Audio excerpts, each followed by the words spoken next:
Boa noite a todos, uma satisfação imensa de estar aqui nesse ambiente, que é o meu ambiente, o da Parapedagogiologia, né? Esse aqui eu estou em casa. Eu falo, dar aula é estar em casa. Eu acho que muitos aqui hoje pensam assim, não pensam? Quantos pensam assim? Então estamos em casa. Muito bom estar aqui, agradeço demais o convite da professora Eliana e da professora Gleice que nos trouxe aqui, é porque ela teve essa ideia do técnico científico, né? No técnico científico vocês tiveram essa inspiração de me convidar e eu fico muito feliz, porque desde 2012 nós começamos a trabalhar com a holomemória da Conscienciologia aqui mesmo, em Foz do Iguaçu. Ela já vinha de Brasília, eu estava em Brasília, a gente trouxe para cá. Então, desde então, eu me dediquei muito mais à holomemória. E parei de viajar, eu já não itinero mais, já tem mais de uma década que eu não estou itinerando. Então, eu achei muito positivo quando veio esse convite, porque em 2015, nós, inclusive, a holomemória foi para a filiação da Unicim. Então, eu me desliguei completamente do IPC nesse sentido, para poder me dedicar. Então, é muito bom, fico muito feliz de retornar aqui e poder compartilhar com vocês. Agora, eu não estou vendo aqui o meu passador de slide. Alguém poderia me ajudar? Ainda falei seu nome errado, ainda por cima. Você dá uma olhada para mim, onde é que está? Está aí contigo? Não, aí não, né? Então, Nina, vamos procurar. Está aqui. Não. Aqui, achamos problemas técnicos. E a ideia, então, hoje de trazer para vocês aqui foi sempre pensando que tem um público que é de docentes da Conscienciologia, mas que nós temos também gente assistindo online que não tem propriamente conexão direta ou com o IPC ou com a docência. E a gente tem aqui antigos colegas, tão antigos quanto eu, ainda bem, né? Porque tem gente aqui também que é meio antiguinha, que está aqui conosco hoje, compartilhando essa noite. E esse tema, eu levei um tempo para definir por que eu ia fazer esse tema, e quando tem esses eventos assim, eu procuro sempre deixar o fluxo das ideias com os amparadores. Eu não insisto muito assim, ideias minhas, eu vou escrever, não. Eu deixo isso aí muito por conta deles, porque o professor Valdo, quando ele chegava nas itinerâncias conosco, ele dizia, Marlo, o que o pessoal daqui está precisando ouvir? Então, eu sempre procuro saber o que o pessoal está precisando ouvir. Não que eu tenha a competência, ou a capacidade, ou a habilidade de preencher isso tudo, mas, de maneira geral, quando a gente faz isso, as coisas funcionam melhor. Então, é por esse motivo que eu procurei falar desse tema. Eu abordei esse tema no Congresso no nosso CIPRO, né, Ana? A Ana está ali. No CIPRO, em 2008, essa temática. O professor Valdo pegou esse artigo meu, falou, isso aqui está muito apropriado para o público internacional. Então, vamos traduzir para o inglês, o espanhol e deixar tudo junto nos anais desse evento. Então, me chamou a atenção isso, o porquê dele ter feito isso. Então, eu achei interessante hoje abordar a cultura parapsíquica e a autopesquisa científica. Parece simplesmente um nomezinho com outra adjetivado ali, mas não é bem isso, não. Se você for observar, cultura parapsíquica, você pode entrar em qualquer ambiente e falar de conscienciologia e de projeciologia, porque você tem uma cultura parapsíquica para falar disso. Você sabe o nome dos fenômenos, você experimenta os fenômenos, você sabe descrevê-los como uma teoria. Então, tudo isso te dá uma chegada no ambiente científico com muito mais segurança, vocês concordam? A gente é convidado para uma palestra, às vezes, num ambiente acadêmico, e você vai falar de projeciologia. Então, você tem que saber abordar e ter uma cultura parapsíquica para fazer isso. O que não falta é material para a gente estudar e obter cultura parapsíquica. Hoje, então, com a enciclopédia, né, gente, a gente tem aí um manancial de informação. Agora, precisa dar duro, precisa seguir o que está ali e acompanhar o que está acontecendo. Então, eu pensei em atender o público leigo, mas também sabendo que eu ia receber vocês veteranos, até professores bem veteranos aqui. Não é uma tarefa muito simples a gente lidar com docente jejuno, veterano, voluntário. Então, por isso, eu escolhi alguns tópicos principalmente o histórico. A gente vê hoje com essa renovação contínua de voluntários, eu não conhecia uma boa parte de vocês, muitos vieram falar comigo pela primeira vez, se apresentaram. Então, eu vejo que essa base cultural, histórica, ela é muito necessária. A gente precisa dar um imenso valor para isso. Então, eu vou abordar um pouquinho dessas noções básicas, abordagens da cultura parapsíquica, que isso aí eu já comentei, falar desse paradigma novo que chegou para mudar tudo, principalmente a educação, mas principalmente a auto-reeducação. Quem educa a pessoa é ela. Muitas vezes a escola deseduca. Em muitos casos, dependendo... Porque a escola ela é a mesma para todo mundo, as consciências são diferentes. Elas precisavam receber uma informação específica, customizada, de acordo com o que ela precisa. E não uma educação chapada, como se servisse para todo mundo. É igual a dose do remédio que acham que serve para todo mundo a mesma. E aí você tem uma reação, um efeito diferente, porque você não é igual a todo mundo. Ninguém é igual a todo mundo, não existe todo mundo. Existem as individualidades em conjunto, o que não é a mesma coisa. Então, é muito importante a gente fazer essa reflexão. O paradigma, ele veio para justamente ajudar nisso. Eu vou propor depois para vocês também, mais tarde, como uma futura dinâmica para vocês trabalharem, juntos trabalharem os pilares da parapedagogiologia. A parapedagogiologia é a ciência que estuda a educação com o paradigma consciencial. E a parapedagogia, ela é o objeto de estudo da parapedagogiologia. Então, uma é a área de ciência e a outra é o objeto de estudo. A gente fala muito do objeto de estudo, mas fala pouco da área científica. Então, a área científica é parapedagogiologia. É assim que ela está descrita no dicionário de argumentos da conscienciologia, tá certo? E para a gente que está ouvindo aí pela primeira vez também, vale a pena a gente dizer o que é consciência. Nós não vamos usar aqui consciência pelo fato da pessoa estar consciente. Ah, tenha consciência disso, a má consciência. Não, não é isso. A consciência para nós é a personalidade, é você. Então, cada um aqui é a consciência, o ego, o nome que a pessoa conhecer que tiver mais facilidade. Ele é o agente, a consciência é o agente da autoprojetabilidade. É muito interessante porque o professor Val trouxe primeiro a parte vivencial de um fenômeno do ponto de vista científico, para depois falar do agente do fenômeno. Ele trouxe primeiro o fenômeno, porque o fenômeno era universal. Se falasse da consciência, ia ter que falar de cada um. Ele falou do fenômeno, que ele é universal, todo mundo tem. Então, isso aí facilitou muito. Por isso, ele diz literalmente que a projeciologia é a parte prática da conscienciologia. Um é o fenômeno, a outra é o agente. Essas coisas têm que ficar claras, porque na hora da gente fazer uma divulgação, uma entrevista na mídia, divulgação científica, nós precisamos muito ter isso. Senão nós parecemos aquele cientista genial que trouxe uma hipótese fantástica, você pergunta, se eu poderia descrever a sua hipótese? Perfeitamente. Veja, pensando, inclusive, nesse caso, se a pessoa, obrigada, foi um prazer recebê-la.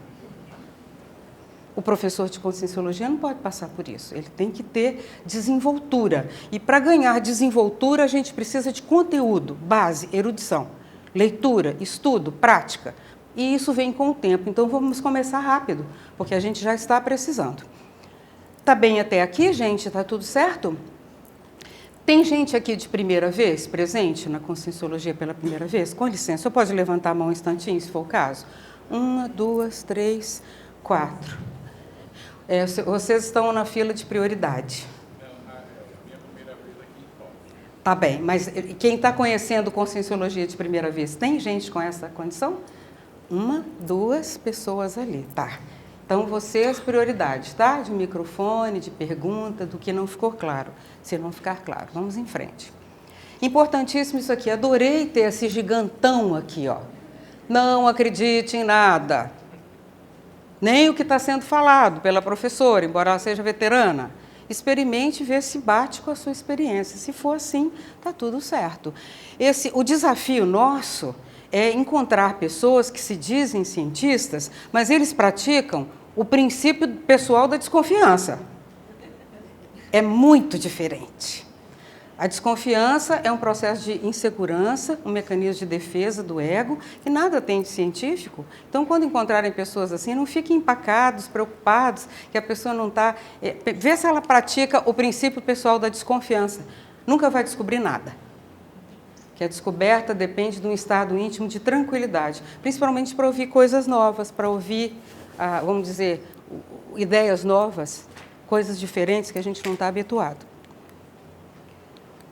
Aqui já não está mais funcionando. Você pode fazer para mim? Por favor. Para o seguinte. Para o próximo. Que aquele... Um momento, voltou. Vamos lá. Foi, tá bem. Esse breve histórico, a primeira instituição que surgiu para estudar a projeciologia não foi o IPC, ele se chamava Centro da Consciência Contínua. Ele foi fundado no Rio de Janeiro no dia 6 de setembro. E foi até numa ata, numa reunião que o professor fez lá na Tijuca, lá na Praça Sans Penha. Então, ali foi feita a ata, e nós temos na Holo Memória a ata de fundação escrita manualmente ainda. Então, ali foi criado, lá no Rio, o professor Valdo, ele é médico, né, lexicógrafo, paracientista. E a segunda instituição foi o IPC. Ele foi fundado no Rio de Janeiro, no dia 16 de janeiro, também lá no bairro. A parapedagogiologia e a projeciologia são a sua especialidade, e ele é pioneiro no magistério do paradigma consciencial e também da autopesquisa científica. O próprio professor considerava o IPC na época, ou IIPC, como segunda razão social, considerava a primeira escola conscienciológica. Então, é bem importante a gente ter essa noção. Olha, 32 anos hoje de atividades, né, parapedagógicas, reeducativas. Ele, desde 2004, transferiu sua sede do Rio de Janeiro e Ipanema para cá, para quem não sabe. Quantos voluntários aqui presentes no IPC têm menos de 3 anos de voluntariado? Bastante gente, né? Então, hoje ele tem 433 professores formados, ativos. Ele, então, apresenta também 20 centros educacionais, 12 núcleos de extensão, tem um núcleo em Buenos Aires, que a gente tem o privilégio de ter sido aberto. Eu estive lá fazendo a abertura desse local. E o cadastro do IPC hoje, ele registra, interessante que já sumiu o número daqui do cadastro, mas eram 250, está ali? 254, está ali, está ali. Então, esse é o número atual de pessoas registradas nos cadastros. Quando o IPC fez 12 anos, eram pouco mais de 100 mil nomes na época que a gente fez. Agora, por que o Balzac está aqui? Tem tudo a ver com Balzac. Porque Balzac, nesse livro aqui, ó, que chama Louis Lambert, é um livro que todos os autores, críticos, estudiosos, balzaquistas, consideram um livro autobiográfico. Se a gente ler e souber do assunto, vai ver que é mesmo. Aqui está a edição francesa. Mas você já tem como material didático dos professores o Louis Lambert traduzido para o português, tradução do professor Laurentino Afonso, saiu agora. E aqui, no anterior, é na página 70, mas nesse aqui é na página 54, né? Esse aqui diz o seguinte. Olha, ele fala, essa parte aqui que eu gosto muito. Se a paisagem não veio até mim, o que seria absurdo pensar, eu vim até ela. Se eu estava aqui enquanto dormia em minha alcova, esse fato não constitui uma separação completa entre meu corpo e meu ser interior? E por aí ele vai. E ele diz, porque até agora os homens refletiram tão pouco sobre as ocorrências do sono que indicam a existência no homem de dupla vida. Não haveria uma nova ciência neste fenômeno? Isso Balzac escreveu em 1832. Esse livro é um livro que é referência para o professorado daqui para frente, porque a gente não tinha uma tradução e agora tem. E aproveito para dizer para vocês também que um outro famoso livro de Balzac, que tem relação com muitos aqui, que muitos já leram também, é o Cristo Espera por Ti, um livro pangrafado, se você puder, ele pesa um chumbo. E ele traz as senhas de Charlotte, é uma adaptação para quadrinhos feita por profissionais gabaritadíssimos, premiados, que fizeram a adaptação do livro pensando na nova geração, na geração jovem, que tem a necessidade de uma linguagem mais adequada para entender as coisas. Então, esse livro também é da autoria de Balzac, traduzido pangrafado pelo professor Valdo e foi então transformado e adaptado para quadrinhos por essa equipe de profissionais aí. Então, quem tiver interesse, esse livro está ali à disposição. Muito bom para dar de presente, porque é um livro de colecionadores, né? É um livro de coleção. Muitos de vocês estiveram conosco lá nesses dias agora falando a respeito disso. Mas aqui o interesse é trazer Balzac, que ele fez essa predição de uma nova ciência no futuro, e a ciência está aí, né? A instituição oficial que faz a parapedagogiologia da projeciologia, quer dizer, difunde essas ideias, faz a divulgação científica, ela hoje faz 32 anos. Glasnost quer dizer transparência, né? Quando os fenômenos teimam em surgir, é porque eles precisam ser investigados, então não adianta fazer de conta que ele não existe. Olha o que Balzac disse aqui, ó. Temos condenado os fatos em lugar de acusar a imperfeição de nossos instrumentos. Ou seja, não consegue dizer o que um fenômeno é, porque o que está errado é o modo de investigar e não o fenômeno. Então não adianta falar que o fenômeno é doença, que o fenômeno não existe, porque negar o fato nunca vai fazer com que ele desapareça. Então o ideal mesmo é a pessoa estudar o assunto e ver que isso aí é muito sério. Então Balzac tinha muita atenção por essa questão de coisas novas e ele era uma pessoa que apresentava vamos dizer, uma neofilia muito séria para a sua época, né? Uma pessoa do século XIX escrever do jeito que ele escreveu. Mas vamos em frente, olha, negar o fato não faz que desapareça, é aquela máxima, experimentou, logo existe. Se eu experimento, existe. Então, se existe, eu tenho que investigar, eu não posso negar e sair por aí falando qualquer coisa. O medo, então, principalmente o medo da morte, foi o que mais causou problema e nós temos uma área da conscienciologia específica para isso, que é a dessomatologia. Seria muito bom, todo professor de projeciologia deveria ser um grande dessomatista, né? Que tem até um verbete com esse título, né, Nina? Dessomatista, né? É interessante a gente saber por quê. Porque é justamente o fenômeno que ajuda a pessoa a conviver com a finitude pessoal. Então, a maioria da população do mundo hoje vive como se fosse imortal. De fato é, mas não naquele corpo. De fato é, mas não no corpo. Então, tentam prolongar a vida do corpo, é tudo relativo ao corpo, a criogenia, uma opção de coisas do gênero. E não entende o porquê dessa finitude. Então, entender a finitude é estudar a projeciologia. A gente com isso entende muito. Mas o paradigma da ciência para estudar tudo, ele está se mostrando bem limitado já faz um bom tempo. Então, ele está, como se diz, em transição. Nós estamos na fase de uma transição paradigmática. Ou seja, os próprios cientistas estão saindo do corpo. Então, quando começa a acontecer com todo mundo, aí o filho daquela outra cientista famosa dessoma e ela começa a sair do corpo e encontra com o filho. E aí ela escreveu um livro dizendo que depois da morte não tem nada. E ela tem que voltar atrás para poder escrever. Então, nós estamos vendo muita reciclagem nessa fase atual da projeciologia, porque os fenômenos estão acontecendo em qualquer lugar, com qualquer pessoa, em edição extraordinária. Então, toda hora está acontecendo. A ciência, então, precisa mudar o paradigma. E as pesquisas da conscienciologia, elas exigem uma forma diferente de abordar a consciência, que independe do corpo físico. É nesse contexto que a gente fala, que é o neoparadigma, esse paradigma que trouxe a mudança de tudo por estudar dimensões, existências, corpos.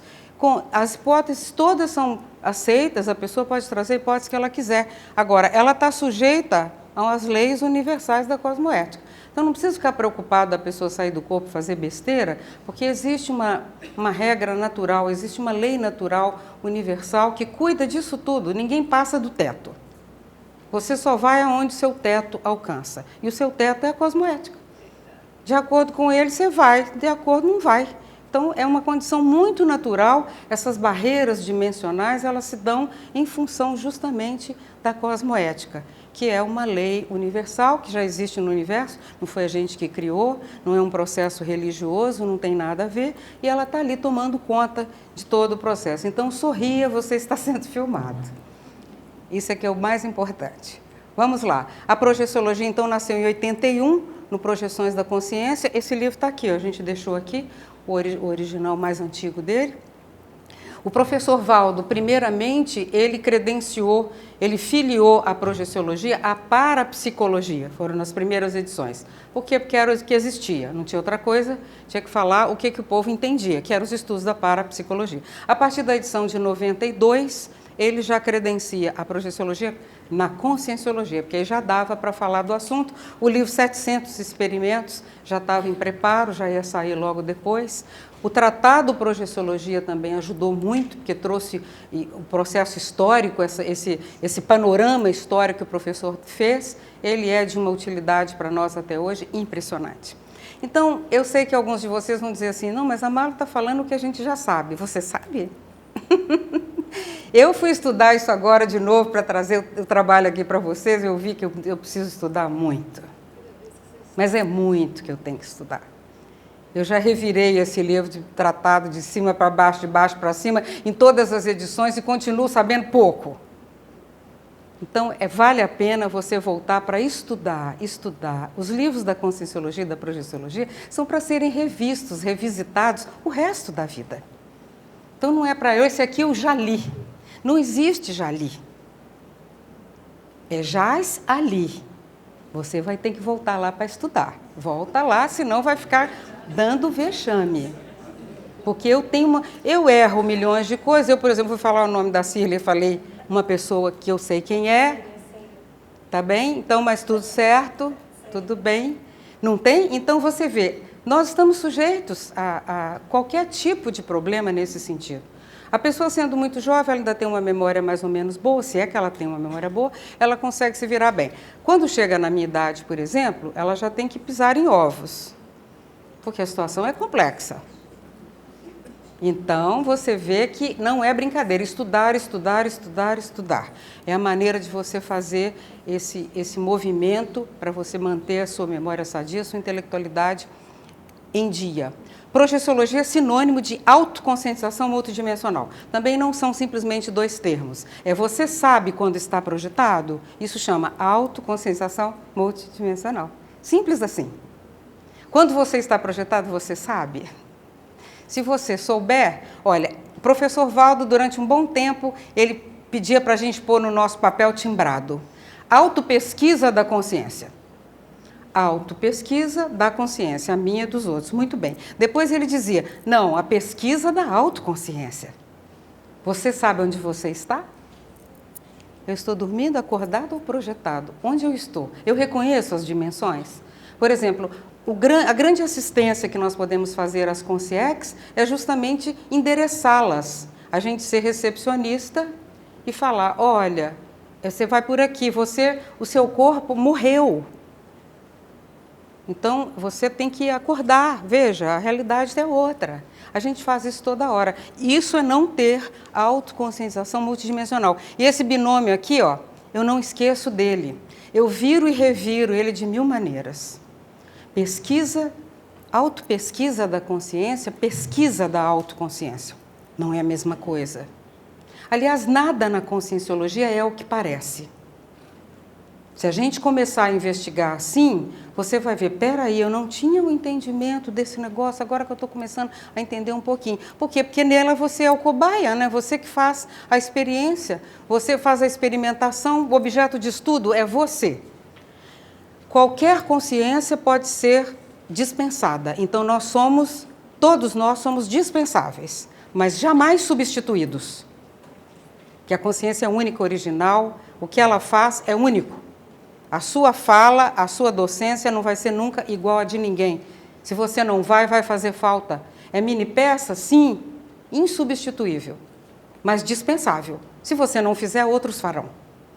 Quem não vai, a gente tem uma expressão na música, na orquestra, que é assim, fulano vem, não, mandou o Lima. Quem manda o Lima é quem não aparece. Quer dizer, o Lima é um cara que não existe, que você fala que ele vai no seu lugar. Não, eu não vou não, mas eu mandei o Lima. Mas não apareceu ninguém aqui, mas eu mandei o Lima. Então, tem muita gente mandando o Lima.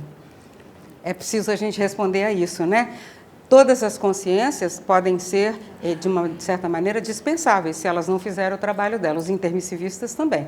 Mas elas serem substituídas, não vão ser. É a única. E a conscienciologia ela foi proposta nesse tratado. eu tive o privilégio, eu e a Flávia Guzzi. Flávia, cadê você? Você estava lá, né? Foi colega. 26 de outubro de 1986, no Rio de Janeiro, Colégio Brasileiro de Cirurgiões, né? Rua Visconde Silva, que é a continuação da Mena Barreto. A gente estava ali, o professor fazendo o lançamento da primeira edição do autor aqui. Fez um exercício, trabalhou com energia, tal. Depois ele falou que dava umas palestras na casa dele. Para quê? A gente foi lá e colou. Não saiu mais ali de Ipanema, 164, no 13º andar, onde fazia as reuniões dele, que eram as tertúlias projeciológicas, para estudar esse livro. Cada dia era um pedacinho, um capítulo, e a gente ia estudando desde então. Depois a Conscienciologia ganhou um tratado também, mas você vê, tudo na base do experimento. A projeciologia é a parte prática, e quando ele escreveu sobre a Conscienciologia, ele escreveu experimentos. Ou seja, a consciência ela é estudada a partir dos experimentos que ela faz. E ela fazendo os experimentos, ela consegue se estudar. Então, é importantíssimo, isso é indescartável dentro do nosso trabalho.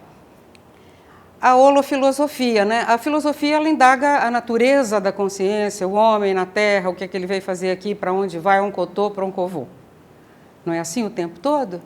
Então, a Conscienciologia faz o mesmo, mas ela traz também isso aqui, reperspectivação da vida, reciclagem, revisão da ciência, mudança e aceleração da perspectiva histórica.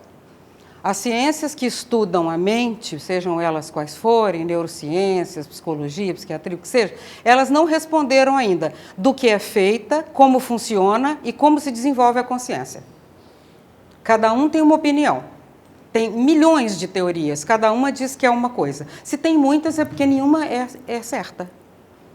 Uma está faltando um pedacinho, a outra está faltando outro pedacinho. Se elas se juntassem, talvez elas achassem a resposta, mas cada um quer ser o único, quer ser o primeiro a responder. Não, eu sei o que é a consciência. Então, a pessoa escreve uma teoria imensa, só que ela não responde as perguntas. Então, tem que entrar uma outra fala, nananina, de onde eu olhei, é assim, assim, assim, assim. Então, isso é muito bom a gente saber a dança da ciência. A dança da ciência é ficar em volta da consciência o tempo todo, mas bate com a cabeça no teto, porque o materialismo é um beco sem saída.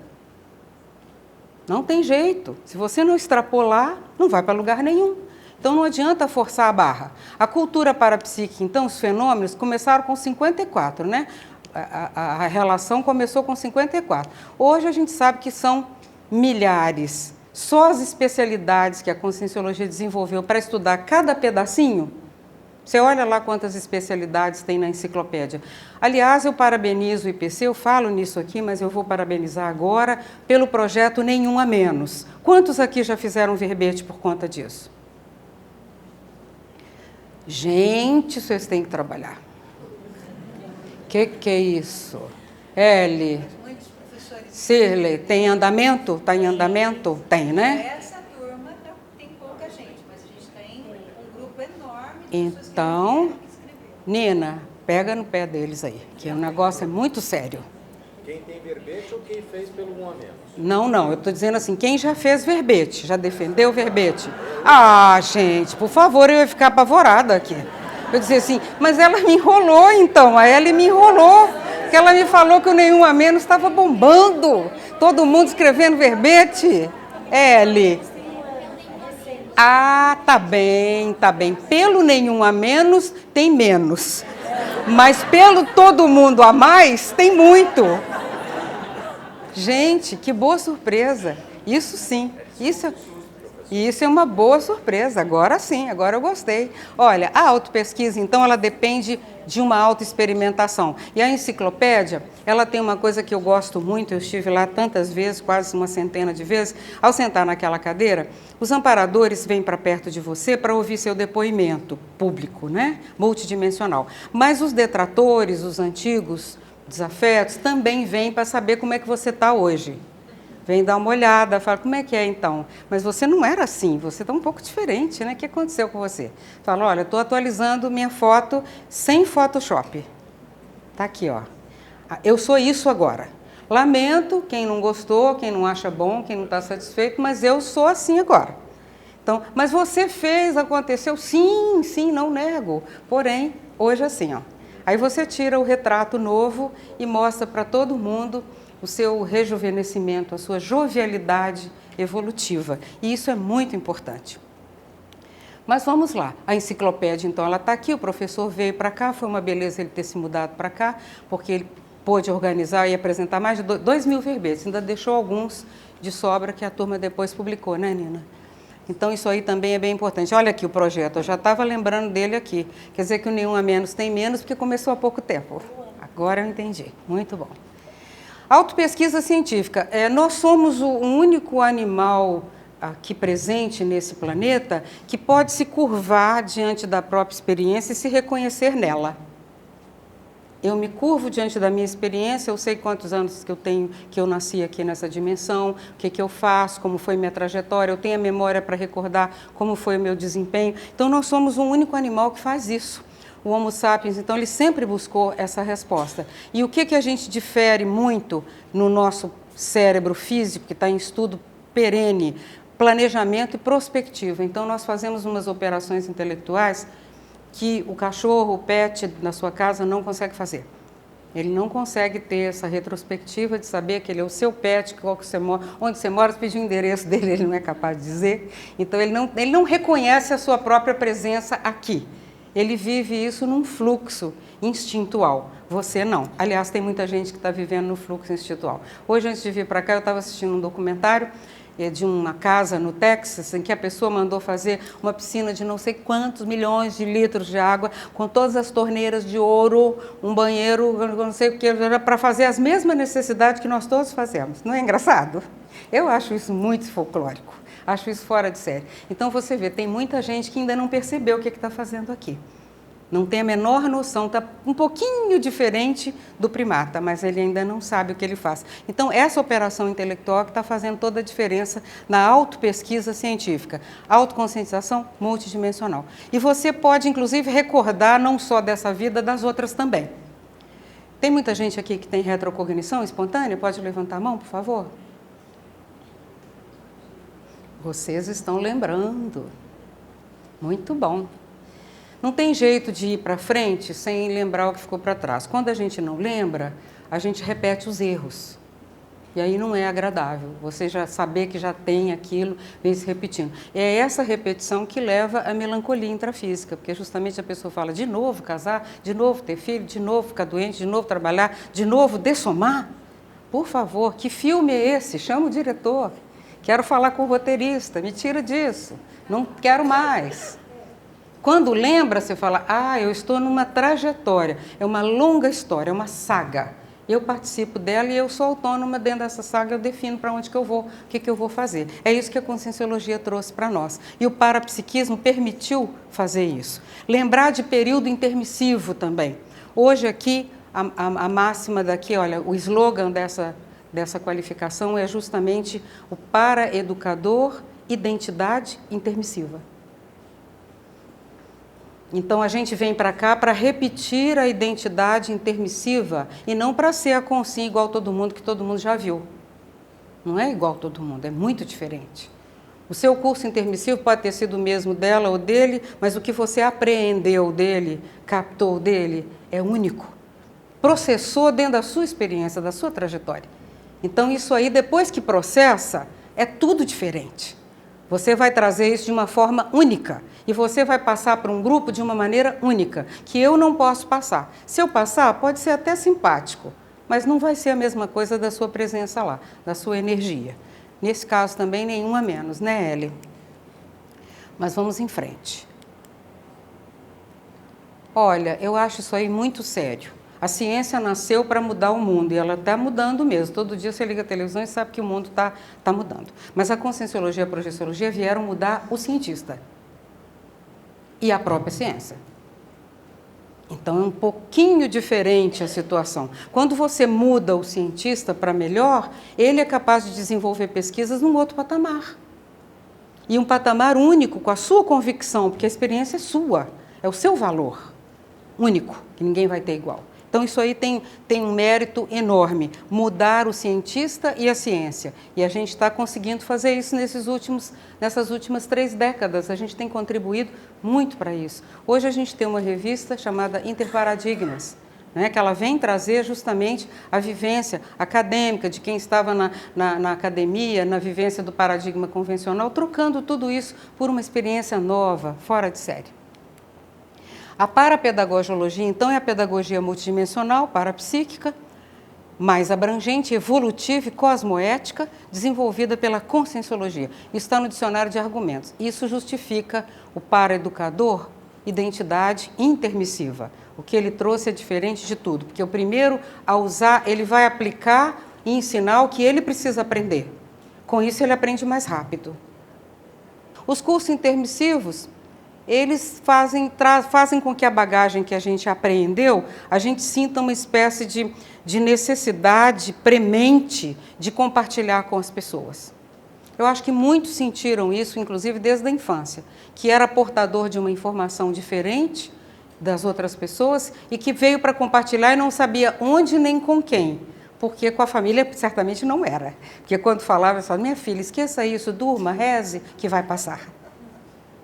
Esqueça isso, bobagem. A vida é tão boa, olha para o outro lado. Não é assim? Muitos aqui viveram essa experiência dessa forma. Eu também. Então, eu vejo que quem é portador do curso intermissivo traz essa missão urgente dentro de si, que é justamente a missão da Consim, agente retrocognitora. Ela integra um mecanismo multidimensional, ela sabe que a presença dela no meio desse mecanismo é importante, ela precisa estar lá, fazer a máquina rodar. Então, a máquina é a máquina da assistência. Você estando lá, você lubrifica a máquina, você faz a máquina rodar, você põe a máquina em andamento. Os professores de projeciologia e conscienciologia estão fazendo a máquina rodar há 3 décadas, há mais de 3 décadas. E a máquina não pode parar. Chega o jovem, ele te rende, ele é o seu revezador, ele vem para te substituir o seu turno e ele pega dali onde você deixou e ele leva adiante. O conhecimento, o trabalho, a assistência com as consciências. Então, nós precisamos continuar fazendo a máquina rodar. A máquina não pode parar. É uma máquina interassistencial, multidimensional, cosmoética, e você é uma pecinha, eu também sou, mas se parar dá um trabalho danado, dá uma ziquezira danada. Olha o computador, qualquer coisinha que acontece lá dentro, você emperra tudo. Verdade ou não, Tiago? Uma besteira, não, porque tinha uma sujeirinha não sei aonde. Ah, então tá. Então, não deixe sujeirinha não sei aonde. Vai para frente, passa a ideia para frente, para você continuar fazendo esse mecanismo aqui rodar. Ele é muito importante para nós. E a maturidade, gente, não tem nada a ver com envelhecer, é uma coisa completamente diferente. Tem gente que pensa, não, quando chegar a maturidade, a pessoa... Não, tem pessoas de 80 anos pulando de paraquedas, risco maníaca, do mesmo jeito, não mudou nada. Então, confunde juventude com irresponsabilidade. Não é verdade? Fazer loucura. Não, anda de moto, aquelas motos imensas, aquele homem de 80 anos, para se arrebentar num poste aí a qualquer momento, dando trabalho para a família e sem plano de saúde, porque não tinha juízo. Então, não tem nada a ver com a idade. Maturidade é uma outra coisa. Então, ela é um estado de bem-estar. Porque a consciência já sabe o que ela veio fazer aqui. E ela sabe o que tem que fazer, ela vai fazer. Pronto. Sabe seu lugar no mundo, sabe o que tem que fazer, corre para fazer, está dando o que pode nesse sentido. E ela não fica mais nesse nhen aqui da reclamação, da vitimização. Ela reconhece as deficiências, mas ela sabe que tem um processo chamado autorreeducação. E que ela é autônoma para fazer isso. Quando a pessoa é vítima, ela passa a autonomia dela para o outro, é a heteronomia, ela está atribuindo os direitos patrimoniais da existência dela para outra pessoa.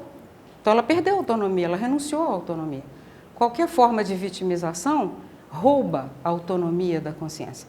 A autonomia é um estado de responsabilidade dinâmica. Você sabe o que você está fazendo. Você vai para lá e faz a sua parte. Então, isso aqui ó, que muda tudo. As técnicas que a conscienciologia apresentou para a gente sair do buraco. A inversão existencial para os jovens, que não precisam fazer as besteiras, desde a juventude já deixa as besteiras de lado, verdade? Você pode fazer uma reciclagem, se pegou o bonde andando, nenhum problema, pode ter um desempenho muito bom. E você tem a intraconsciencial, eu atribuo que seja a mais importante, porque Se a gente não faz, pode ter feito essa aqui ou está fazendo essa outra, mas sem essa aqui, marca passo do mesmo jeito. A reciclagem existencial está se falando que é da existência, você muda de cidade, profissão, de parceira, de parceiro, de tudo você pode mudar, fazer uma nova carreira, tudo isso é reciclagem existencial. Agora, a intraconsciencial, essa é bem mais difícil, porque ela trabalha com valores, princípios, valores e metas. Princípio é intermissivo, valores é dessa vida aqui, o que tem validade para você aqui? E as metas é o que você vai fazer, para onde você está indo. Então, se você tem princípios intermissivos, é muito mais positivo, seus valores têm uma outra categoria. E as metas ganham muito. E ainda tem mais um detalhe, quando você está chegando perto da meta, que você acalentou tanto tempo, aí você fala, puxa vida, mas eu pensei que eu ia sentir uma coisa tão maravilhosa quando isso acontecesse, não estou sentindo mais. Por quê? Porque precisa trocar de meta. Aquela já foi. Toda a energia que estava sendo usada para ela já foi usada para a construção, acabou. A motivação vem com a outra meta. Não fique esperando continuar sentindo a mesma motivação por aquilo que já passou. Passou. Aquela meta foi daquele momento. Eu acho que muitos sentem isso, até pensam que perderam o amparo. Ah, não tem mais amparo, porque... O que você sentiu quando concluiu tal projeto? Um vazio. Ué, mas não trabalhou tanto por ele? O vazio vem quando a gente já não está trabalhando para a próxima meta. Porque a energia foi toda usada para construir aquela. Agora precisa a motivação, motivo para a ação da próxima meta. Então, começa a empilhar as metas, para não ficar de mãos abanando. Tem gente que acontece isso, acaba de completar um negócio fantástico, você fala, mas o que você está sentindo? Ah, frustração. Ué, mas que isso? Da onde que saiu isso? Não, é porque a energia foi toda gasta para ali, agora tem que trazer a motivação para cá. Então, vai empilhando as metas, porque o professor nunca para de ter metas. Ele está sempre achando metas novas, projetos novos. Eu comento sempre que o professor Valdo, toda vez que ele queria me colocar numa fria, assim, numa coisa que eu não queria fazer, ele falava assim, Malu, sua Proex está começando agora. Eu falava, gente, mas tem 10 anos que eu estou na Conscienciologia. Não é possível que em 10 anos eu não tive a capacidade de perceber o que era a minha Proex. Mas era isso, ele usava para justamente... E se ele estivesse aqui hoje, a gente encerrou o projeto Balzac agora nessa fase. Ele ia falar, Malu, você tem que agora começar o negócio da aula memória, que você está começando sua Proex. Mas, Valdo, tem 34 anos que eu estou na Conscienciologia, onde está esta tal de Proex? Ela surge na hora que acaba? Como é que funciona isso? Ou acaba na hora que surge?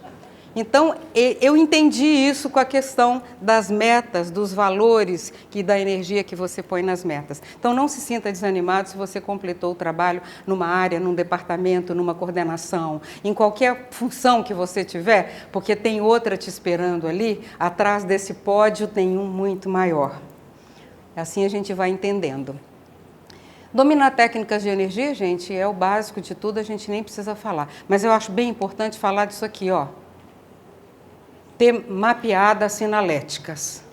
Sinalética é o que te tira da fria, o alarme, é a segurança, é a sua portaria virtual. Você vai lá, tocou, você já está ligado. Então, quem não sabe de sinais fica muito perdido. Isso ajuda muito para você perceber essa questão de manter seu equilíbrio e tocar à frente essa autorreeducação. Isso vai te dar uma homeostase maior, vai te permitir uma longevidade lúcida. E lúcida, gente, não é saber onde mora o seu CPF, tá? Tem muita gente que fala, não, fulano está muito bem, está com 98 anos, está perfeitamente lúcido. Sabe onde mora, fala o número do CPF, ótimo. Já é bom, mas não é tudo. Isso aí no hospital eles perguntam quando a gente está lá desmaiado e está voltando da anestesia, eles falam, quem é você? Fulana. Como você chama? Fulana. Que dia é hoje? Tal. Tá boa. Para nós não basta. Então, tem que saber muito mais para a gente poder sair dessa fria que está aqui. E isso aqui é que é muito sério. Quando a consciência está mais tranquila perante esse futuro evolutivo, que essa ansiedade maior em relação à evolução já foi atendida, a gente já está com uma condição um pouco melhor, é aí que ela começa a ser, de fato, ela ter uma identidade intermissiva na docência da interassistência. Aí é que ela começa a assentar, as coisas. E eu estava comentando, a itinerância, né, Eli, para isso é uma titulação, é um mestrado, é uma pós-graduação, é algo que dá a você uma segurança imensa, porque a consciência adquire segurança na impermanência, quando ela não tem tudo à sua volta calçado. Eu morei fora do Brasil, morei muitos anos, inclusive antes da Conscienciologia também. E eu ficava olhando, lá na França, por exemplo, chegava aquele super, hiper executivo da super, hiper, multi, interdimensional, chegava em Paris e tinha um séquito de secretárias e carro e não sei o quê. Quando aquele povo não estava perto dele e ele não falava francês, ele era um ratinho perdido em Paris. Porque não adiantava gritar, eu sou brasileiro. Ele falava, ok, c'est bon, vous êtes bien, vous sentez bien? Porque não adianta gritar, a pessoa não é surda, ela é francesa. Então, gritar significa a insegurança que a pessoa está tendo. Então, a gente não tendo a gente perdendo essa insegurança, e a itinerância faz isso, porque você vive a insegurança lúcida, cosmoética, positiva, na companhia dos amparadores. Aí você ganha um plus. Quando você volta lá, você nadava no cimento. Aqui você nada de braçada, numa piscina cristalina de águas transparentes.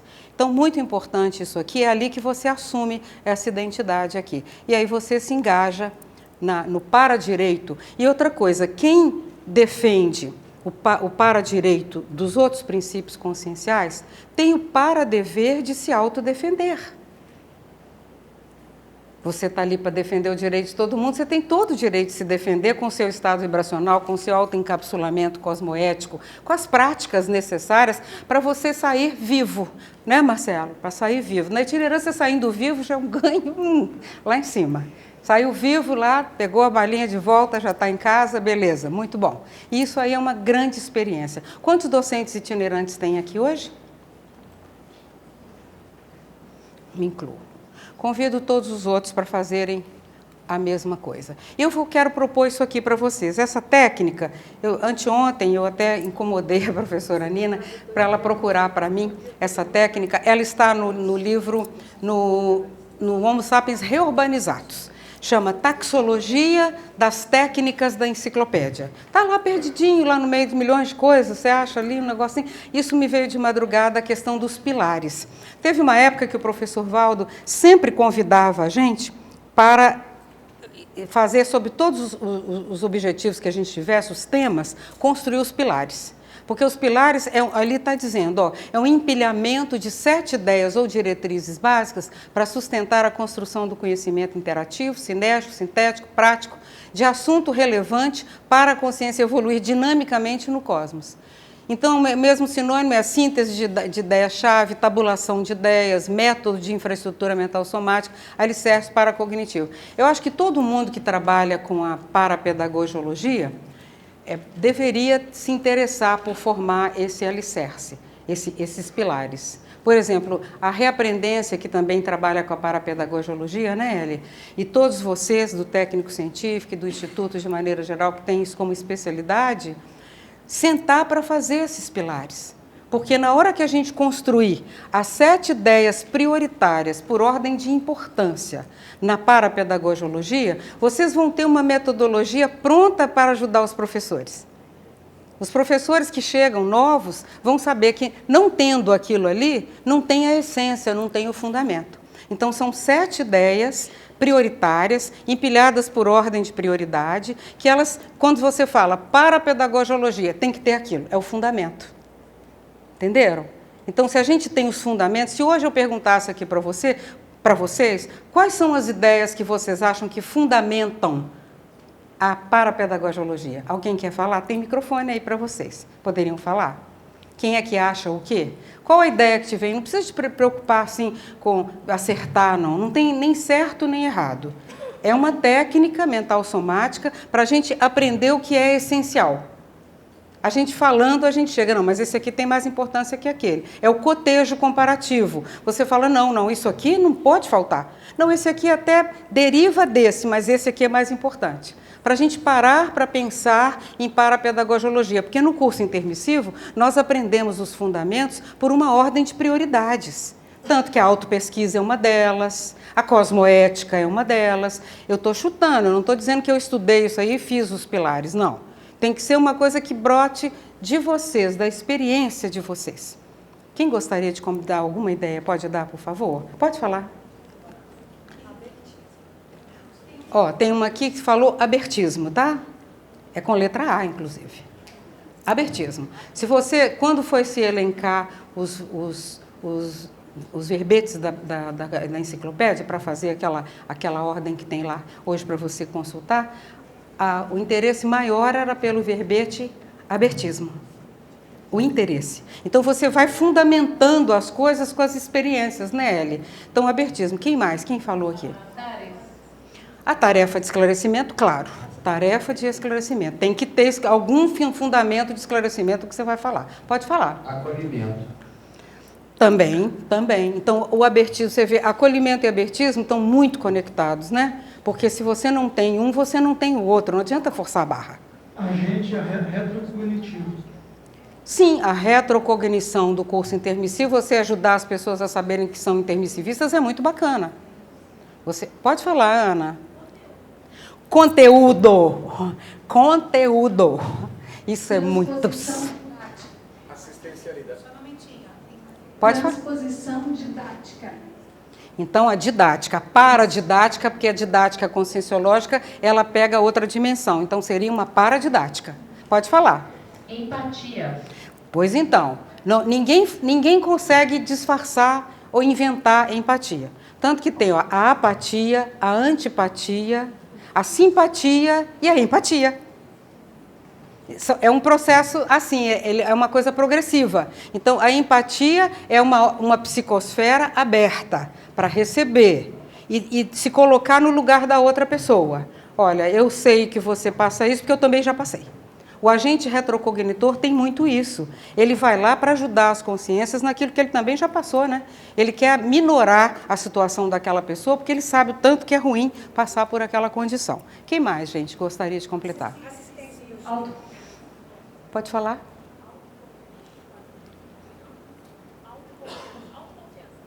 Autoconfiança.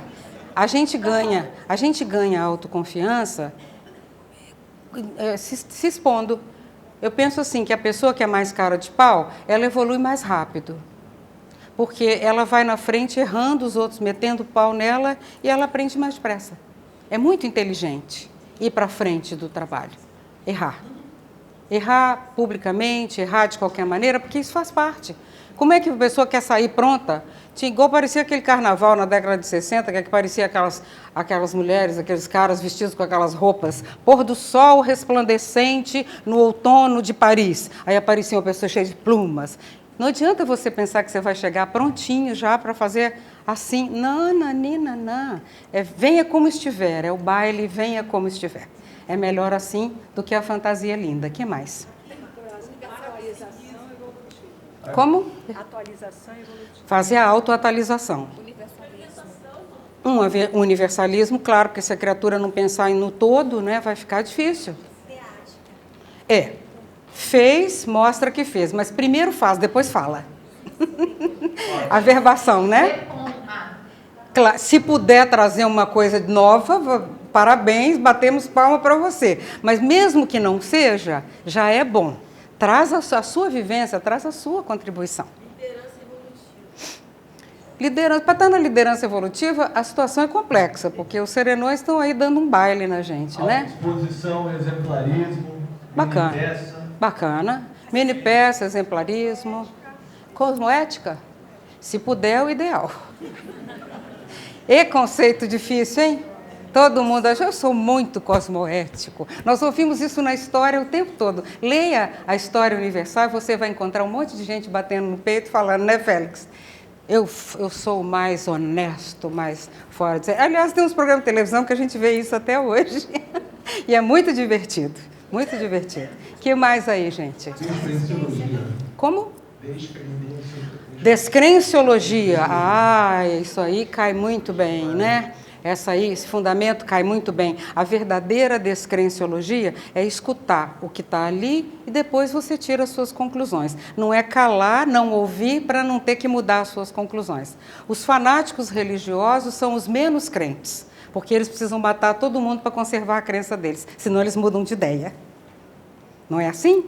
Então, o ideal é esse abertismo da descrenciologia. Você não precisa concordar com a outra pessoa, você só precisa ouvir, analisar, criticar e tomar a melhor decisão. Então, a gente não precisa ficar preocupado com o que a outra pessoa pensa, né? Deixa ela só falar o que ela bem entender. A descrenciologia te preserva. Outra coisa, você falou de autoconfiança, a descrenciologia dá muita autoconfiança. Você escuta tudo. Está no meio de tudo, mas tem um caminho só, reto ali, ó. O seu está aqui. Então, você não se sente com perigo de ser lesado pela informação da outra pessoa. A força presencial é uma decorrência da sustentabilidade, né? E a sustentabilidade energética por si só, quando a gente estava lá no início do nosso trabalho, tinha gente que aprendeu o estado vibracional e não queria outra vida, sabe, Liana? Porque fala, não, agora eu defendo, tudo certo, e ficava ótimo, mas não assistia ninguém. É como o médico está com o avental limpinho, um jaleco, e fala assim, não me tragam doentes sujos aqui, porque eu estou com o meu jaleco impecável, não estou aqui para isso. Né? Não é isso aí? Então, é a mesma coisa. Então, o estado vibracional ele vai nos ajudar, é claro, mas a sustentação energética vem da pensenidade, não depende do estado vibracional.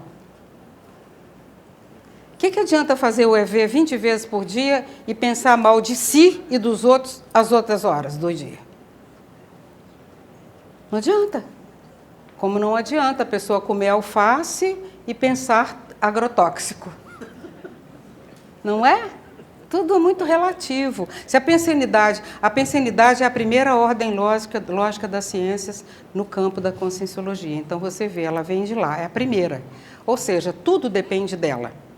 O estado vibracional é a ortopensenidade. Se a gente consegue ter a ortopensenidade, fazer o estado vibracional é a coisa mais fácil que tem. Agora, treinar isso é uma coisa bem complicada, porque é todo dia estar motivado, otimista perante os fatos, embora aconteça com você a mesma coisa que acontece com todo mundo, gente. Não é diferente. As surpresas agradáveis toda hora vêm, a gente esbarra nas incompreensões a cada segundo, as puxadas de tapete, as ingratidões, tudo isso faz parte. Só que não faz parte do seu repertório. É o tal negócio, as pessoas podem não gostar de você, mas você pratica o desamor não correspondido. Fica mais fácil.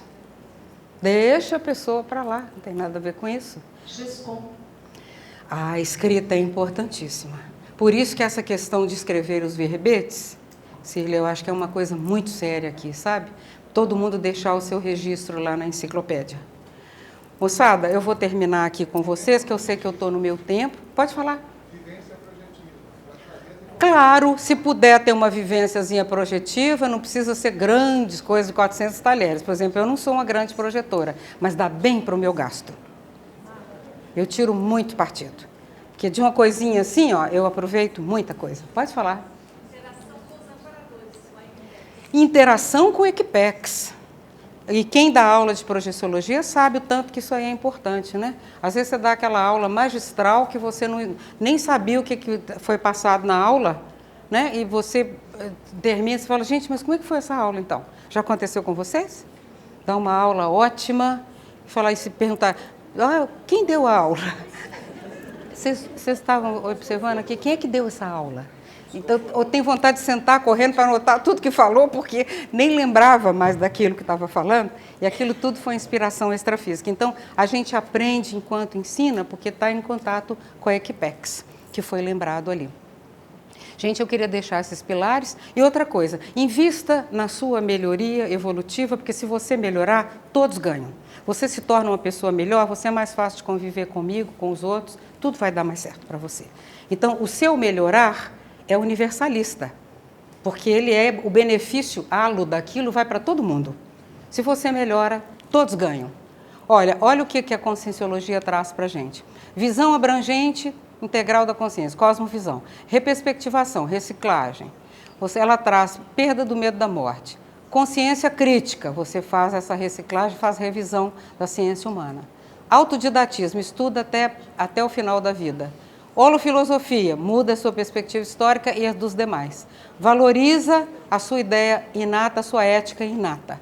E alcança essa maturidade. Então, isso aí é uma coisa que não tem preço. Isso tudo está lá na leitura, tá, gente? Nos nossos livros, tudo que eu tirei do nosso trabalho. E vocês podem aprofundar os conceitos lá nas tertúlias diárias. Então, eu dou parabéns ao IPC, aos docentes, autopesquisadores, todos aqui presentes, aos futuros professores também, que eu sei que estão em formação, voluntários da Conscienciologia, e como eu não sou obrigada a fazer nada, eu sou grata. Então, eu agradeço a vocês e a equipe que me trouxe aqui hoje. Obrigada, Ellen. Obrigada. Obrigada. Uma lembrancinha para você. Obrigada, Silvia. Obrigada. Muitas Somos graças. nós que agradecemos a experiência da professora Malu. Ai, que lindo. Né? Nós somos realmente Ficar aqui, sim. enormemente gratos a tudo que ela pôde oferecer em termos de docência para essa instituição. O IPC deve muito a essa personalidade aqui, porque ela ajudou a alavancar, não é só ela, tá? Não foi só ela, tá, gente? No caso, ela contribuiu gigantescamente com a formação docente da maioria dos professores veteranos. Então, nós somos muito gratos a ela. Em nome do IPC, Malu, muito obrigada. Eli, eu que agradeço.